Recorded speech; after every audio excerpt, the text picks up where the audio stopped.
Behind the gilded gates of Buckingham Palace, a storm is brewing. A father and son, a king and his heir, a decision so explosive it threatens to tear the monarchy apart. Prince William, future king, devoted father, and the people's prince, is reportedly seething with anger. His target? His own father, King Charles III. What could possibly cause such a rift between two men destined to lead the nation? What decision has Charles made that has left William feeling betrayed, sidelined, and furious? Today, we're diving deep into the crisis that has royal insiders whispering in hushed tones. A family war that could reshape the British monarchy forever. To understand this crisis, we need to go back to the beginning. September 8, 2022. Queen Elizabeth II passed away after 70 years on the throne. The nation mourned. The world watched. And in that moment of profound grief, Charles finally became king. For William, this wasn't just about losing his beloved grandmother. Everything changed overnight. He became the Prince of Wales, the heir apparent, first in line to the throne.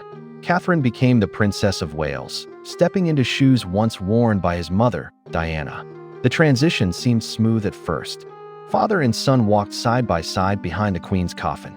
They stood united at the coronation in May 2023. Charles praised William publicly, calling him his beloved son and expressing pride in his dedication to duty. But beneath the ceremonial smiles and coordinated appearances, tensions were already simmering. You see, William had spent years preparing for his future role. He'd modernized his approach to royal duties. He'd launched ambitious projects like Earthshot Prize to combat climate change. He'd positioned himself as the monarchy's future, young, relatable, connected to the people. And he had ideas. Big ideas about what the monarchy should look like in the 21st century. Charles had ideas too. His own vision. Decades in the making. 2 kings. 2 visions. 1 throne. So what exactly did King Charles do? According to royal insiders and sources close to the family, Charles made a series of decisions that have left William feeling completely blindsided. First, there are reports that Charles has been making major decisions about the future of the monarchy without properly consulting William. We're talking about decisions that will directly affect William's reign, decisions about which royals will continue in official roles, which properties will be used, how the institution will be streamlined. Charles has long advocated for a slimmed-down monarchy, fewer working royals, reduced costs, a more efficient operation. Sounds reasonable, right? But here's where it gets complicated. Second, sources suggest that Charles has been making overtures toward reconciliation with Prince Harry, without William's support or approval. After everything that's happened, the Oprah interview, the Netflix documentary, the memoir Spare where Harry publicly criticized William, the Prince of Wales has made his position clear. He feels deeply betrayed by his brother. Yet Charles, as both king and father, apparently yearns to heal the family divide. He's reportedly been in contact with Harry, discussing possible paths forward. Some insiders even suggest Charles is considering giving Harry a role in royal events or allowing more access to the grandchildren. For William, this feels like a betrayal. He's been on the front lines, defending the institution while Harry launched attack after attack from California. And now his father wants to welcome Harry back with open arms? Third, and perhaps most controversial, are reports about royal finances and property. Charles inherited vast estates and wealth from the Queen, the Duchy of Lancaster, private properties, priceless collections. There are suggestions that Charles is making decisions about how these assets will be managed and distributed that don't align with William's expectations. Remember, this isn't just about money. This is about legacy, about tradition, about the future of an institution that's lasted 1,000 years. And William reportedly found out about some of these decisions not through private family conversations, but through palace officials and, in some cases, media reports. Imagine that. Learning about decisions that will shape your future reign from courtiers and newspapers rather than your own father. One palace source put it bluntly, William feels undermined. He's the future king, yet he's being treated like his opinion doesn't matter. Another described William as seething, a word that's rarely used to describe the typically composed prince. But this isn't just about specific decisions. This is about something deeper, something more personal. William and Charles have always had a complicated relationship. Charles was often absent during William's childhood, consumed by royal duties and his troubled marriage to Diana. When Diana died in 1997, 15-year-old William was thrust into the spotlight, forced to grow up in public while processing unimaginable grief. Charles tried. He really did. But the emotional distance had been set. Then there's the matter of Camilla. William accepted his father's relationship with Camilla, but it wasn't easy. She's now queen consort, wearing the crown alongside his father. For William, who idolized his mother, every public appearance with Camilla carries complex emotions. And now, there's a fundamental difference in how father and son view the monarchy's future. Charles sees himself as the guardian of tradition. Yes, he wants to modernize certain aspects, but he's also protective of royal prerogatives, of the institution's mystique. He waited 73 years to be king, the longest wait in British history. He wants to do things his way, to leave his mark. William represents a different generation. He understands that the monarchy's survival depends on relevance. He's seen the polling numbers. Younger people are increasingly ambivalent about the royal family. He knows the institution needs to evolve or risk becoming obsolete. Where Charles might see duty and tradition, William sees the need for transparency and connection. Where Charles might want to preserve, William wants to transform. And then there's the matter of trust.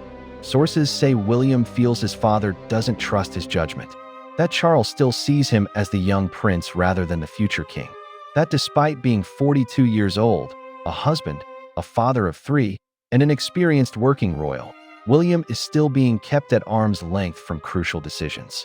One royal commentator noted, William has spent years building relationships with world leaders, championing causes, representing the crown with dignity. He's earned the right to be treated as an equal partner in shaping the monarchy's future. Instead, he's being handed down decisions as a fait accompli. The resentment, insiders say, has been building for months. Joint appearances between Charles and William have become less frequent. Where once they coordinated on initiatives, now they seem to operate in separate spheres. Body language experts have analyzed recent footage. At public events, the warmth seems forced. The smiles don't quite reach the eyes. There's physical distance where once there was closeness. The press has picked up on the story, with headlines screaming about the royal rift. British tabloids are having a field day, each one claiming exclusive insider knowledge. But here's what makes this truly explosive. The public is watching, and they're choosing sides. Recent polls show fascinating divisions. Older Britons tend to sympathize with Charles. He's the king. He's waited long enough. He deserves to reign as he sees fit. Younger respondents overwhelmingly support William and Catherine, seeing them as the monarchy's future and its best hope for survival. Social media is ablaze with debate. Hashtag Team William and hashtag Team Charles are trending. Royal fan accounts are choosing allegiances. Comment sections are filled with passionate arguments about duty, family, and the future of the crown. Some commentators warn this could be the most serious crisis the monarchy has faced since the abdication of Edward VIII in 1936, or the Annus Horribilis of 1992 when Charles and Diana's marriage publicly collapsed. If this rift deepens, it could fundamentally damage the monarchy's stability. The institution relies on the seamless transfer of power, on unity and continuity. A public war between king and heir threatens all of that. And there's another factor at play: time. Charles is 76 years old. His reign, by historical standards, may be relatively short. William's reign could last decades.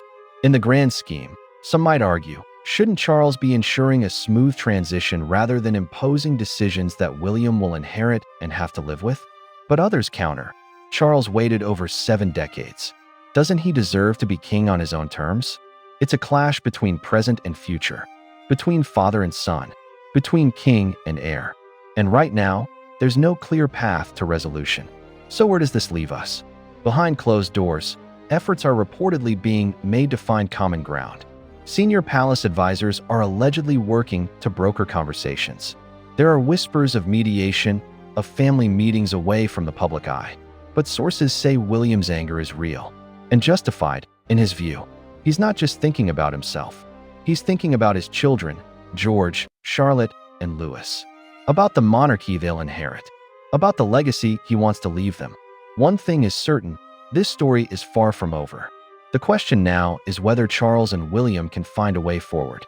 whether a father and son can bridge the gap that's opened between them, whether a king can learn to share power with his heir, or whether this rift will deepen, creating a fracture in the monarchy that could take years or generations to heal. History tells us that royal families have survived worse: wars of succession, abdications, scandals that shook the throne.